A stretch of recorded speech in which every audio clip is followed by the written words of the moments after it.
Hi, I'm Heather Hubbard.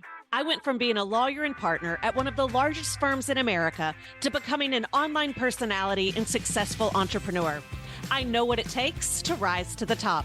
I also know all too well the toll it can take on your health and personal life. So, how do you shine bright without burning out? How do you chase joy while achieving success? You're listening to the Hustle and Flow podcast. Welcome back to Hustle and Flow. I am your host, Heather Hubbard, and today we are on episode 206. And we have a very special guest today. I'm so glad that he decided to come on. We have Mayur Chauhan. He is an LA-based immigrant, writer, actor, and teacher of creativity, originally from Delhi. Mayur created and facilitates C.A.R.E, C-A-R-E for artists, an 8-week-long support, creativity, and accountability group for artists of all backgrounds. He has acted in multiple feature films, TV shows, including The Rookie on ABC, Welcome to Chippendales on Hulu, Cocaine Sisters on Urban Flicks, and TV commercials. He has published over 30 short humor pieces in McSweeney's and numerous other places. And he was my stand-up comedy teacher at Second City. So if you think my jokes suck, it's probably his fault. Welcome, Mayur. Thank you so much for having me, Heather. Thank you. I'm so glad to be here.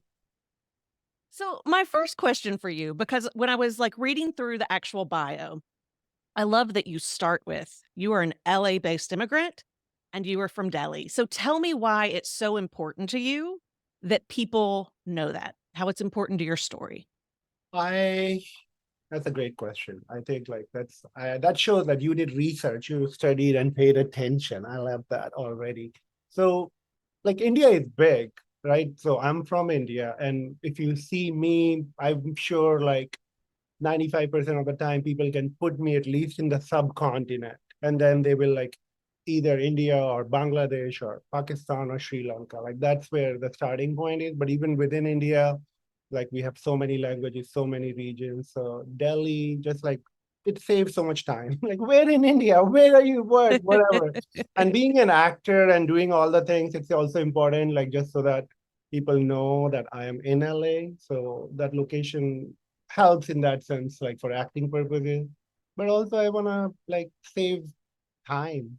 That's a get to the big talk, no small talk, right? Where are you? Where are you from?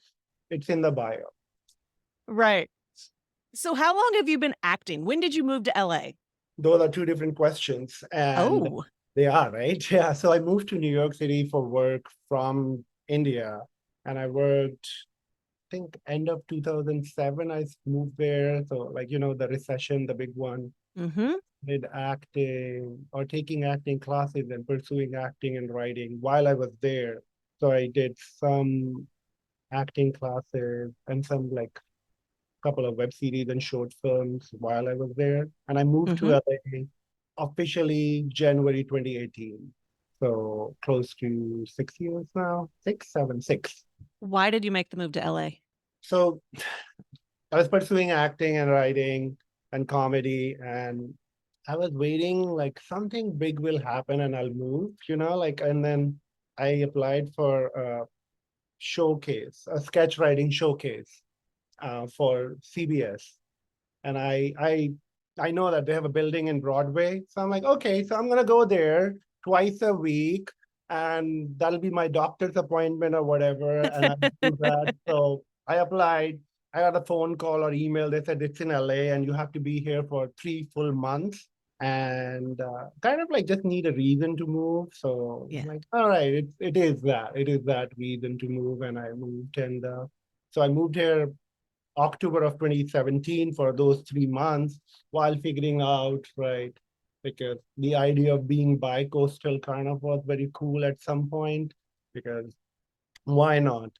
But then being here, so I had to quit my job and everything in New York and moved here. And when I moved here, then it's just here. So I'm here and then started looking at apartments and everything. So made it official in 3 months.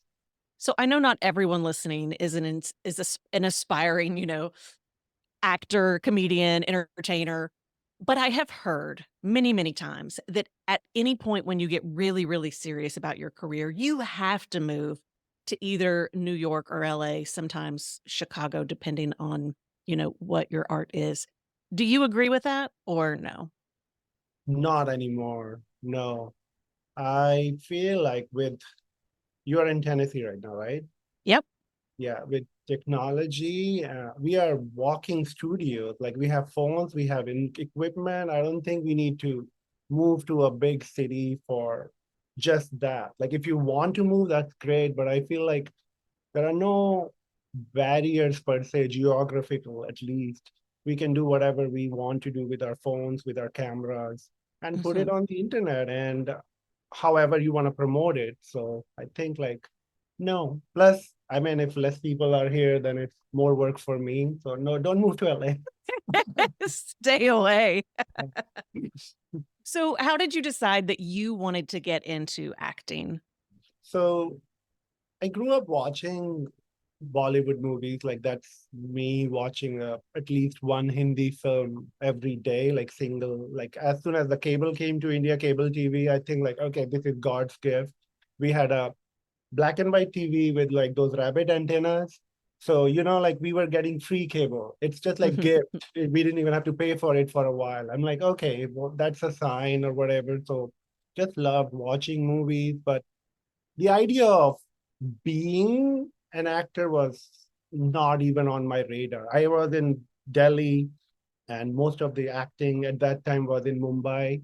And those people on the film were like, okay, these are different people, like these are them, right? So I moved to after studies and education and job. I got a job, came to New York, and it wasn't fulfilling, right, in many ways. And I'm like, what do I do? It's just not enough. And I started doing screenwriting. Like, where do you start? So write a story from the story. So took a couple of screenwriting classes, finished some screenplays, started making films, like short films, really loved it. And then people suggested take acting classes, it'll help you become a better director. And that translated into me being like, actually, I love being in front of the camera as well. And I love acting and being on the set. So all things like just saying a yes to an impulse and moving to the next one. And then these things are related. Kind of like whether it's my left brain or I want to know everything, how to do it right. So I'm like, what does an editor do? So I took editing workshops. Like you are an editor, so you can figure it out. But at least like even if you're not doing it yourself, having respect for the craft of other people and at least Mhm. be able to speak the same language. So just more out of curiosity and not being able to like not speak the language. I kept learning like stand-up comedy or writing, sketch writing, all those things. And I feel like they all come together within the industry, especially now, like when you must have heard, like they say, create your own content. And that's just like you move to a city, for example, we were talking about earlier, LA or New York, and then you want to be an actor, but everybody's saying create your own content. I'm like, but what? So how do you do that, right? So I feel like all these things help, whether it's writing, acting, performing, comedy, directing, editing, you include all of that, your day to day, however, whatever that is, and you write about it and share that. So I feel like that has helped me a lot with my experience, plus performing and creating in different forms, as you mentioned, like earlier, fiction or nonfiction or short stories, short humor, acting, writing. I'm just listing things right now. What I a lot of things, right? So, and that helped me. And I figure like within each of those, my struggles or insecurities or like those questions were similar. Is it good enough? Am I doing it right? Who's gonna watch it? What's the point? All those things. And they didn't change, whether it was me making a web series or a short film or writing something. So I figured like I feel like it doesn't matter so much on what art form we are pursuing, but these questions need to be answered. And that's where uh, I started offering the Care for Artists program, where we all come from different backgrounds working on different art forms. and make progress. And I feel like I have something to offer there. So I just started offering that as well. So I have a question on that because I understand the group concept and I definitely know how my mind operates. But how do you deal with, because you are just an artist, you are creative, you do all kinds of things. Do you have structure or do you just wake up inspired every day? What does that look like for someone who is a full-time creative? What does it look like? So going back to the roots or the source or the origin, right? So schooling and education was considered very important while I was growing up. And so very left brain, I keep saying that, perhaps like so I went from school to engineering to MBA, right? So talk about structure and doing things with deadlines and organizing things.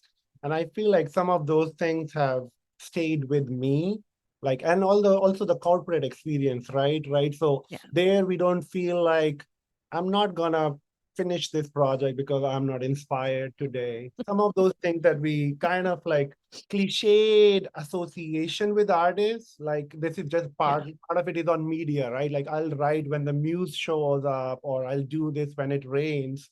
So some of that is very romantic, like that's when we romanticize the art. But if you there is a whiteboard behind you. What is that? Is that a whiteboard behind you? Yeah. It is a canvas. It is a painting canvas. I had a story Canvas, with it. So right? yeah. So perfect, right? Like so right now, like can be like what do we write or what do we do? But if you have brush, you have a canvas, you draw. The question of it being good or bad is different than your ability to draw or use the canvas. So we can always use the canvas. We are always able to do that. And that's what I feel like, to answer the question, like, what does it feel like to be a full-time artist or creative? I think all of us are already that.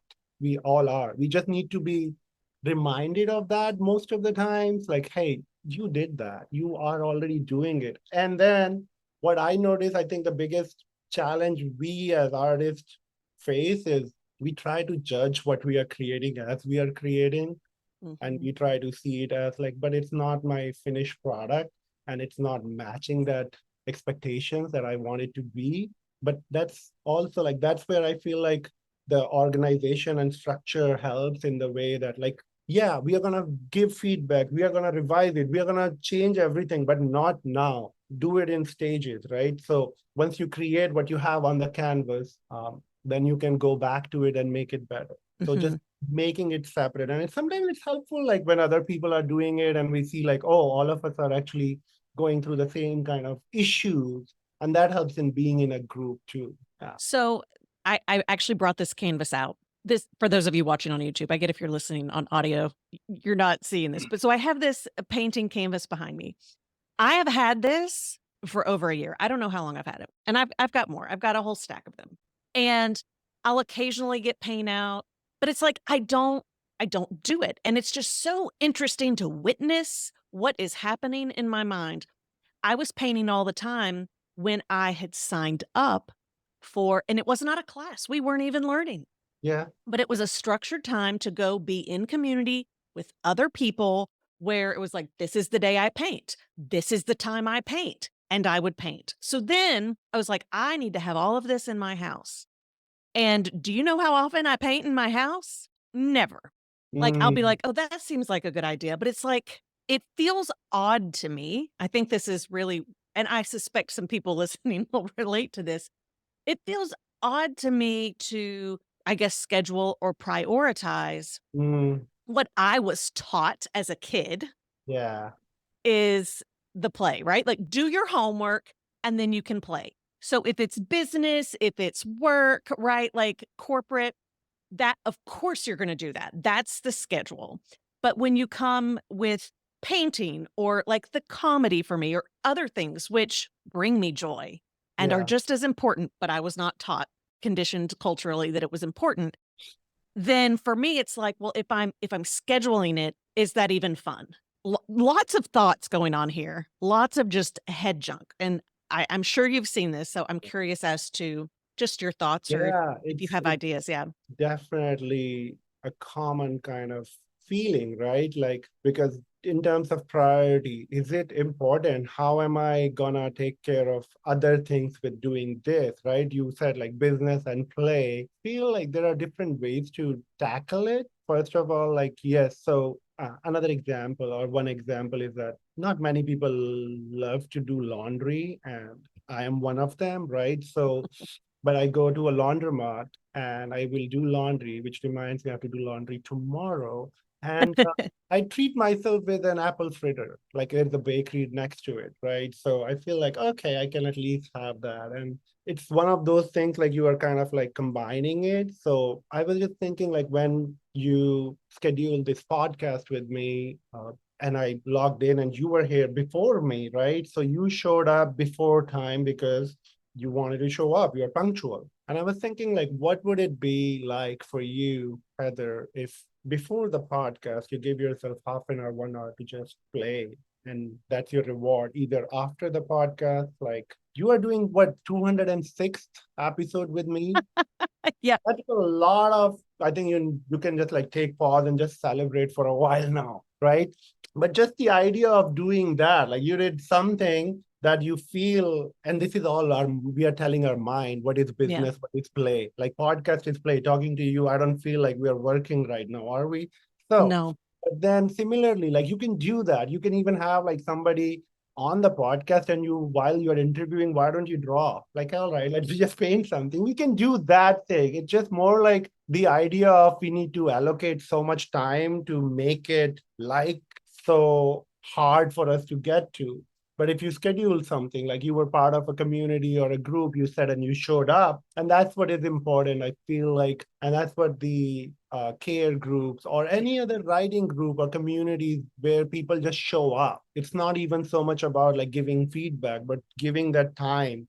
And we are so punctual, like with commitments with other people, like you will show up for other people, the task and other involvement where they want you to do something. And I feel like we don't take that as seriously because we think we take this back seat, or our art is not important, or our playing is not important. I feel like play is very important. I think if you consider it play, play every day. I feel like that's what it is. So I would love for you to send me an update, a picture of your video, a work in progress of you using that canvas one of these days. It's my biggest goal in life is to just make sure that all of us know that we are already artists and we do our art and we pursue what we want to pursue. And there is this Vincent, what's the quote? Like the canvas is more afraid of the artist, something like Ooh, that.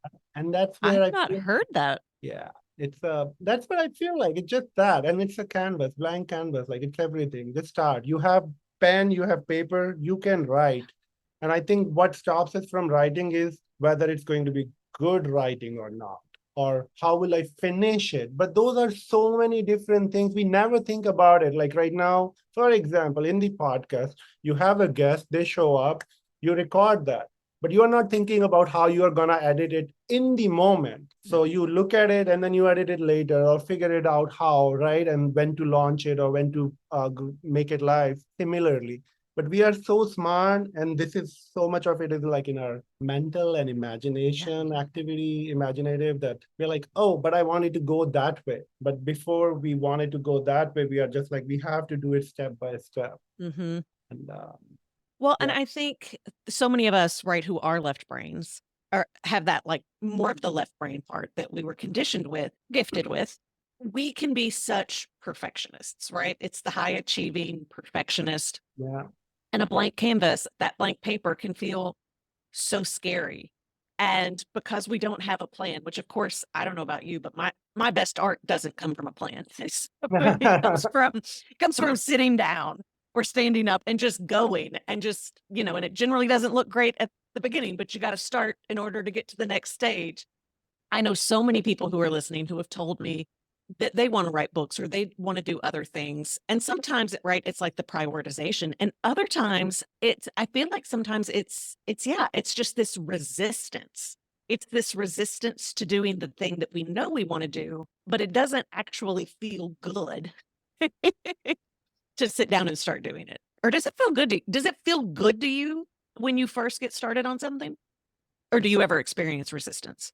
Resistance, yes. I feel like everybody works differently, right? Like, so Mhm, I have like you would notice like we are so interested as artists in knowing other artists' habits, like mhm. you do, what do you do when you do it, what color, Yeah.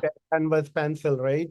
I've done all of that as well. And I would even beat myself up about, but last week I wrote 5 pages or right. And today I'm not as productive or last year. So all of that happens and I'm coming to that understanding and acceptance where just realizing like it's gonna be different every time. Every time I show up, it's gonna be different. But I feel that showing up itself is also a reward, right? Like if you Mm, go and spend time on the canvas and if you draw something, that counts over time. That's what's gonna be most beneficial. Like, and it's also muscle memory, just showing up in the habit. Like there are researches people have done where they say if you have a dedicated space in your office or in your home, which you use only for your art, sometimes it's like before even you enter, your mind starts getting in that stage of creativity. So, but you have to mhm. show up regularly. And I feel like we need to be just reminded of that. It's not going to go away. Nothing is just like once you do it once and you are perfect at it. You just have to show up. Every project is going to be different. And I feel like that's also what is more exciting. As you were saying that, as I was thinking as a kid, right? Like if someone gave me something to color or they gave me paints or they gave, right? Like if it was any kind of art project or even frankly, just like creative writing, they're like, here's a prompt, write a story, tell a story, come up with a play. I had none of this head junk. I just did it and I had fun. It's Yeah. really adult Heather, right? With all of the responsibilities and obligations and all the things that now creates all these stories. What's the purpose? Are we doing it well? All of that. So I hope people who are listening, if you ever struggle and you have these feelings, know you're not alone. Um, but I do think it's important for us to have awareness and curiosity around it and try to like work through it because when I do it, I feel so good afterwards, regardless of what it looks like. Yeah, I totally see that, right? Like we are not judging.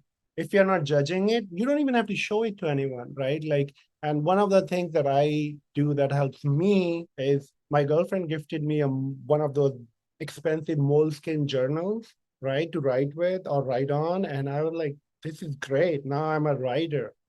And it's been 10 years, more than 10 years, because that is so expensive. I want it to be the best writing ever. I don't use that expensive paper. I go to like a retail store or Walmart and I get like dozens of college notebooks, composition Mhm. books, and I fill all of them because that's when you're not being precious with your writing or your art, right? I'm just gonna Yeah. go and have fun. And I write like in big letters, small letters, different colors, left hand, right hand, and none of that is coming like it's better be good because it's the expensive paper. So Mhm. I think that's another way for us to just like, I'm not gonna even show it to anyone. I'm just gonna like have fun. This is for Yeah. me. And think about that could also change that. It's not gonna go on a display with people to judge or evaluate even. I always find it interesting when I'm doing programs and people tell me, oh, well, I'm not creative or I'm not an artist. And what they're really saying is, I don't think I'm good enough to qualify as that. And you made the comment earlier that we are all artists. So I would love to hear your response to the people who say that. I think we're all, this is again going back to some of the learning or education or the systems or exposures we had, as you use the word adult Heather, right? So, where did we lose the child Heather who used to love like crayons and everything without thinking? Something has happened, and it's not just you, it's the system and people around us who are telling like what is good for you, what is better, practical, and focus on those things. And then we kind of like start believing it for some reason. Because if you keep saying it like all day long, all these years, I'm like, okay, Yep. fine, I'll just go to college then and whatever, right?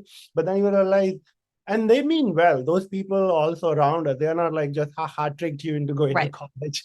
They want us to do well in life, and that's their idea of what's Mhm. good. And I feel like that's just what the reminder is. Some of it is unlearning, right? Like those things and knowing that. I feel creativity or that word itself is kind of like it has to be so epic for something to be creative. I think that plays with our head as well, right? Mhm. If you are just going to work and you're driving and you take another route because there is traffic on one side, I think you are using creativity. You are being creative in things. You are doing anything that you do differently is creating. So the idea that it has to be something art, I feel like those are some definitions. I think we just get in our heads about Yeah. like, is art? Am I creative? And I have been through all of that. I have spent years and years in like, what is creativity? What is creative person? Who, what, how do you become creative, right? The end result is that, or the conclusion is that we all already are creative. It's more like just a reminder, like you have already drawn as a child, and we just have to go back to that and remember that what it was like when we were just following our impulses. And this was creative. When somebody says use red color and you use green, for example, and that's it. Like I want to see that. Like a green sun would be different and creative. So we just need to see that. And good enough is again so subjective. Couple of things are happening, and this is part of we living in this digital stage where everybody's final product is online, and we are considering like that is so good, they did this video, they made this painting, and we start comparing our first draft with their final result.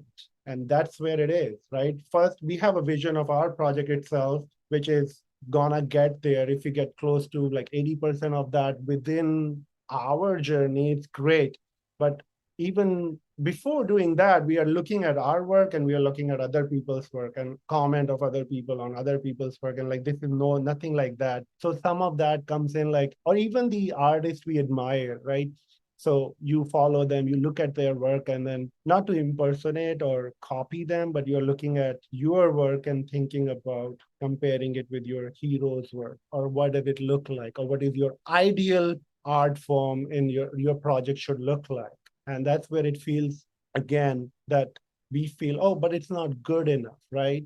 So Mhm. there's an anecdote. Neil Simon, who wrote Odd Couple and all those comedic plays and everything, he was in rehearsal in a Broadway theater, and the director was watching the play, and the director was not laughing, or something was going on, right? So the play, the actors were rehearsing, and Neil Simon wrote something on the index card and passed it around to the director, and the director read it, and it said, I can fix it.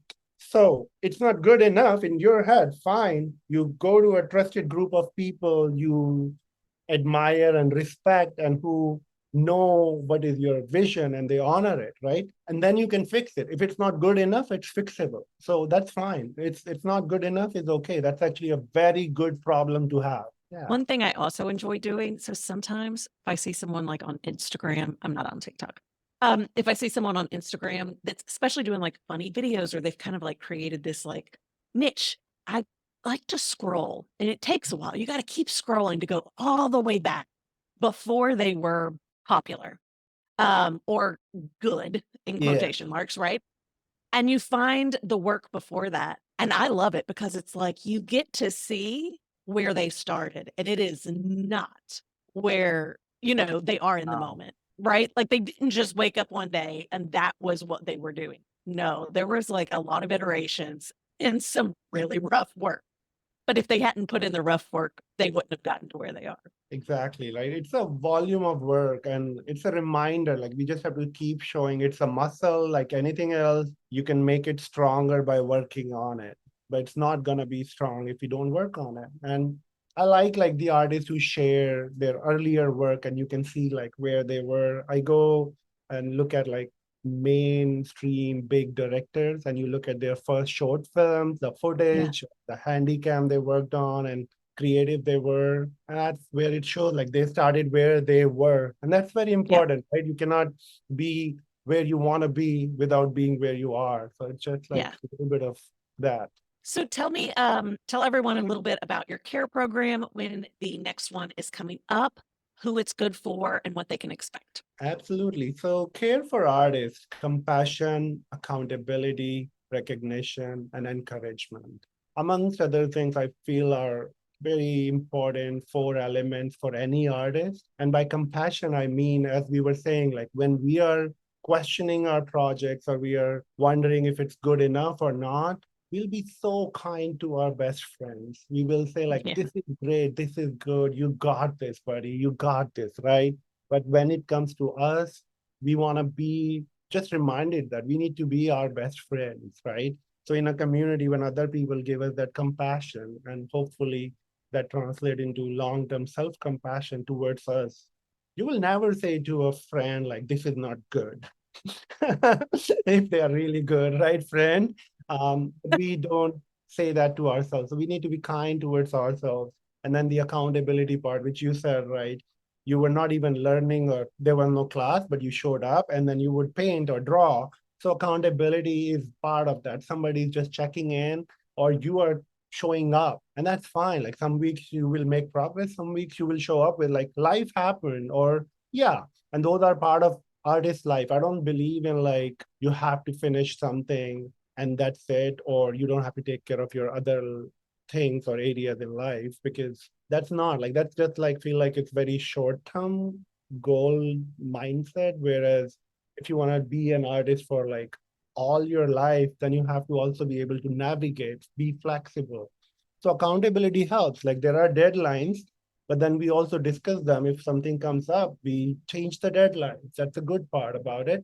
But we are also rigid about them, but we are flexible, rigid and flexible, right? And recognition, like even small work, like showing up is important. So if you show up, we recognize that you are showing up, you are there, you have the intent, encouragement, all of those things. And in a group, just help. And I also, based on the cohort itself, create at least one assignment that is outside of your individual goals. So each person, each artist will bring their project that they want to work on. And in the past, people have worked on podcasts, comic book illustrations, TV pilots, screenplays, stand-up material, one-person show, short stories, anything that they want to work on. So I feel like that's up to the artist, like whatever you work on, because I also feel like all of us are capable of working in different forms. Sometimes we just like, am I, if I'm only a comic, can I write? Yes, you can.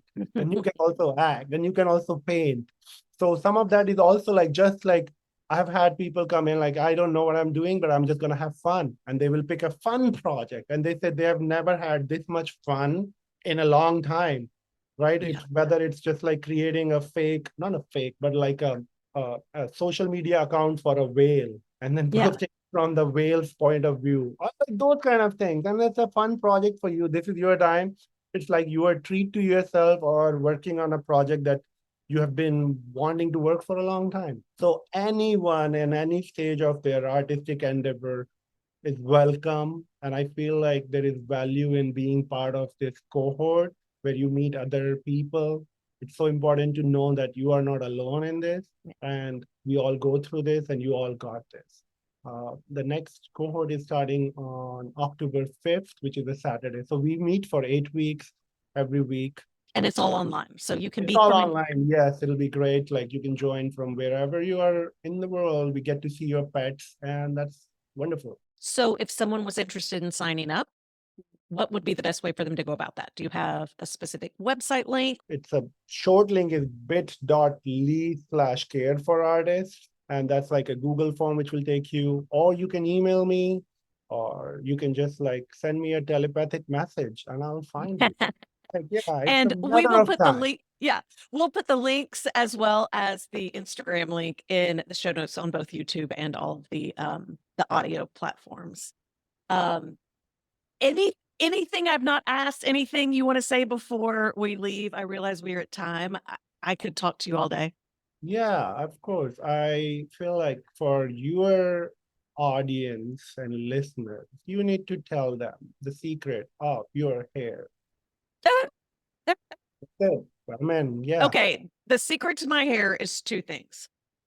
One is I was just born this way. I've got really thick, coarse hair, and that's just God. Okay. But number two is Kyle and B Rose Salon, who gives me the color that God did not, but that I really wanted. So That is the secret to my hair. Love this, love this. Excellent. Claire, thank you so much for coming on. Having been a student of yours, I have to say, you just have such a wonderful, compassionate. I mean, it's very just like you're so helpful and you're so good at your craft.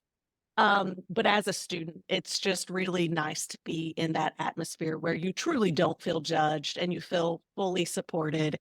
And that was part of why I wanted you to come on. So for those of you, whether you're trying to pursue something creative full time, or it's just something that you have cut out of your life and you know you could use it, I highly recommend that you check out all of Mayur's stuff because I think you will get a lot out of it. So Mayur, thank you so much for coming on. So much for having me. Thank you. And yes, I look forward to updates on the canvas. Looking forward to your drawings, Heather.